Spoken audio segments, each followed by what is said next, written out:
आपका ऐसा जी चाह रहा है कि अनलिमिटेड कमाएं। आपका ऐसा जी चाह रहा है कि अनलिमिटेड कमाएं, कमाएं, कमाएं।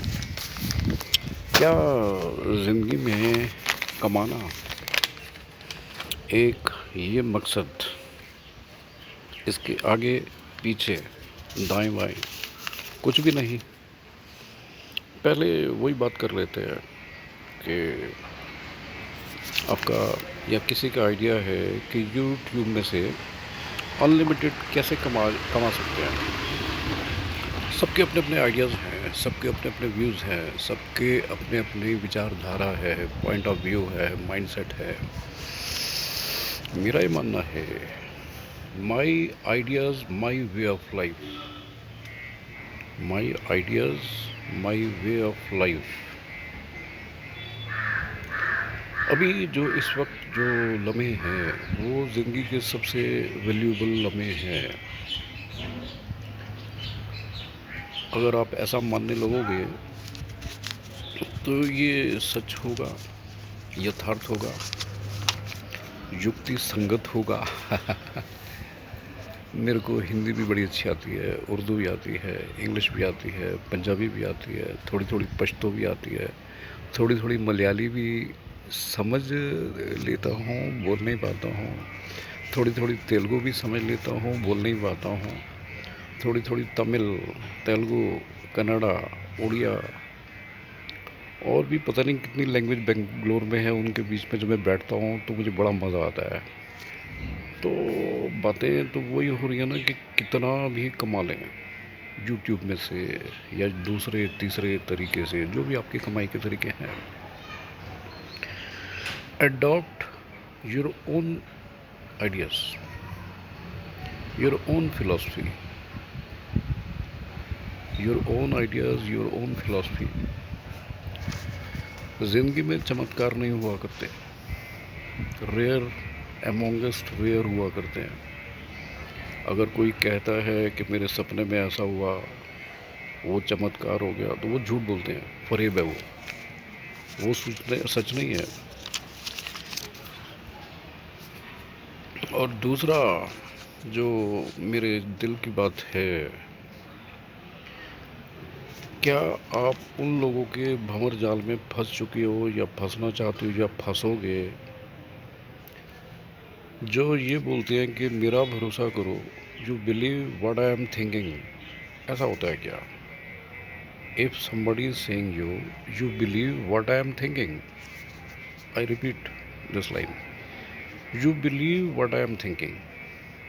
ऐसा होना चाहिए? नहीं। If you think thinking not allow, अगर आपको कोई बोलता है कि आपकी थिंकिंग अलाउ नहीं होगी, तो वो करेगा ब्लफ। वो कोई ब्लफ मास्टर होगा जो आपके साथ जुड़ा हुआ है, आप उसकी बातों में नहीं आएंगे।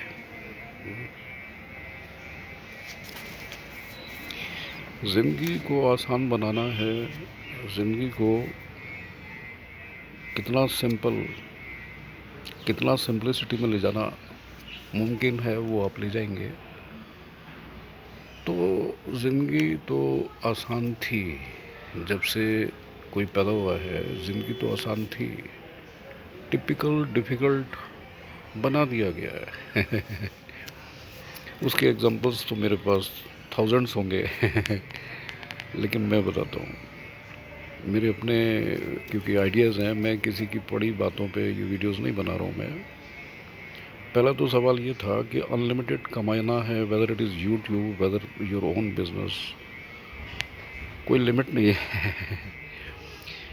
कोई लिमिट नहीं है। क्यों? ऐसा क्यों? बहुत ज़्यादा पैसा आ जाएगा तो क्या करेंगे, ये भी तो एक सवाल है ना। हमारे घर में ये कहते थे कि कमाना आसान है, खर्च करना मुश्किल है, and this is a fact. कमाना आसान है, खर्च करना मुश्किल है, it is a fact and a fact and a fact. ये बिल्कुल सच है।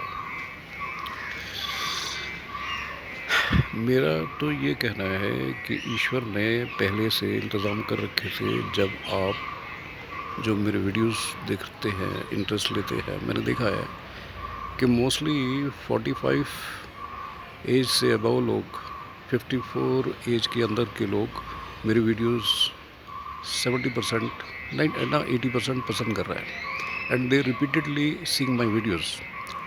और इसमें 85% women are, those women who are between 45 to 54, they are looking my videos with the whole heart, क्योंकि मैं बेसिक बातें जो करता हूँ वो दिलकश होती हैं, वो बातें दिलकश होती हैं, वो बातें दिल को छूती हैं, ये मुझे पता है ये मुझे पता है। जब मैं यूपी से बेंगलोर में आने के लिए, सेटल होने के लिए सोचा था, तो चांदी की तश्तरी में यहाँ पे मेरा घर क्यों बना कि मैं प्रार्थना करके आया था अपने माँ चंडी देवी, जो हमारी देवी है, भगवान शिव की आराधना करके आया था। रटी रटाई आराधना नहीं, वो मेरे दिल की एक बात थी कि मुझे घर चाहिए, बन गया। मेरे सामने भी एक ऐसा बिल्डर था जिसने पूरा घर बनाने के बाद मेरे से चेक लिया और मुझे अप्रिशिएट किया कि मैंने उसके काम में कभी भी कोई भी दखल नहीं दिया, और मैंने उसको ब्लैंक चेक दिया, इसमें जितने अपने पैसे भरने हैं भर लो। और उसने मुझे गले लगाया, खुश हुआ वो कि you are sitting 3000 kilometre away, you are sitting 3000 kilometre away, and I was calling you again and again, come and check what we are doing for you, what we are doing for your property, and you never came because you had believed in us, in my team। और मेरे दोनों बच्चे यहाँ college में पढ़ते थे, MBA, वो तो कभी आए नहीं हॉस्टल में से कि देखें क्या बन रहा है, और मैंने उनको कभी बोला भी नहीं कि जाके चेक करो। तो देखिए, चांदी की तश्तरी में कुदरत बहुत सारी चीज़ें आपको तैयार करके देती है। अगर आप लेना चाहो तो मैंने लेना चाहा, मुझे मिल गया। उसके बाद मेरे बेटे के पास जो फ्रेंड्स उसकी आती थी, कभी लंच के लिए, कभी डिनर के लिए, कभी चाय के लिए, तो वो अपने पापा का नंबर दी जाती थी कि नज़रें झुका के बोल जाती थी कि आप मेरे पापा से बात करो। तो ये सब क्या है, इसके पीछे यही बात है ना कि आपको कुदरत अपनी पलकों में संभाल के रखती है। आपको कुदरत अपनी पलकों में, अपनी बाहों में, अपनी गोद में संभाल के रखती है, और आपकी जो ज़िंदगी की ज़रूरतें हैं वो एक एक करके आसानी से देना भी चाहती है और देती भी रहती है। आप अगर उस वक्त नखरे दिखाओगे, नखरे करोगे कि ये नहीं कुछ और, ये नहीं कुछ और है ना, तो फिर दिक्कतें आती हैं। मेरा स्ट्रॉन्ग मैसेज क्या है कि इस धरती पे हम सेफ हैंड्स में आए हैं, और सेफ हैंड किसके हैं? हमारे परमात्मा के। उसमें भरोसा करने से हमारा बेड़ा पार होता है, जो शुद्ध हिंदी का वर्ड है बेड़ा पार होता है ना।